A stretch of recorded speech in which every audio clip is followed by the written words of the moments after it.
Welcome back. Now, the other way to clone a voice is to click Add a Voice. You can then click on Instant Voice Cloning. And what you'll notice here is that this requires a lower number than professional voice cloning. However, you will be creating a voice. In a previous video, this was represented by our voice, which was the name that was given to it for the sake of this video. To demonstrate the creation process of a voice here, we're going to write in a specific name. We are then going to grab audio files, and you'll notice that the audio files can be up to 10 megabytes each, and you can have up to 25. Once you have your audios uploaded, you want to click on the disclosure. You can write in a description. You can then click Add Voice. And 11 Labs will go through the process of creating a voice for you to use with your narration. Now, once you have your new voice and a video script, the simplest interface to use is going to be the speech synthesis interface. And what you will do is you will paste in your scripting content.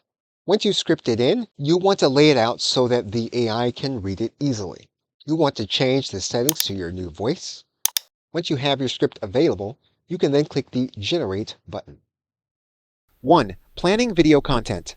The first step in creating a video tutorial is planning your content. This involves coming up with a video idea, defining the purpose, goal, and value of the video 9.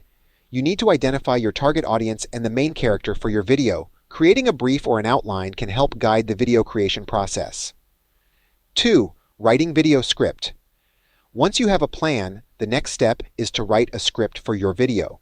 This includes choosing a platform to write your script, writing a short and catchy intro, outlining the rest of your video with headers or a story arc, adding content to your script using a conversational tone, transition language, and simple vocabulary.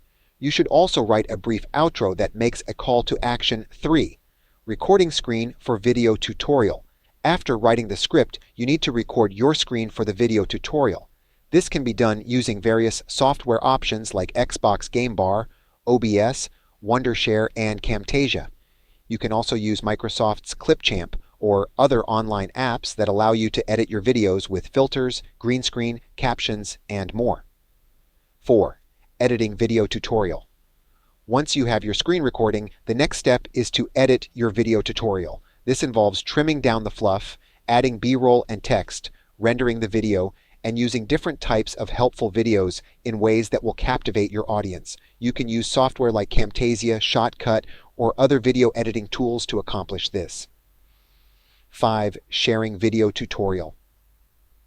After editing your video tutorial, the final step is to share it. You can share your video tutorial on social networks like Facebook, Twitter, or via email. You can also share your video on platforms like YouTube, Google Drive, or other cloud software. Remember, creating a video tutorial involves a lot of steps, and each one is crucial to the success of your video. Take your time with each step and don't rush the process. Okay, so you've had a chance to hear how the video was read at least one time. Now, this will count against your total in your paid account. However, there are things that you can do in order to influence the AI. For example, we can get the AI to pause by putting ellipsis at the end of each subheading. We can also make sure that there is a period at the end of every paragraph. And so, in most cases, as long as our pronunciation is correct and our punctuation is correct, we can put ellipsis where we want the AI to pause. In some cases, this may still require a third iteration. However, what we have now done is we have now created a better audio in order to process for download. What we will now need to do is to regenerate this audio. And typically in 11 Labs, we will need to F5 or refresh our page. And once we've done that, we can then hit the Generate button in order to create a new audio for download. Okay, so with that, thanks, and I will see you in another video.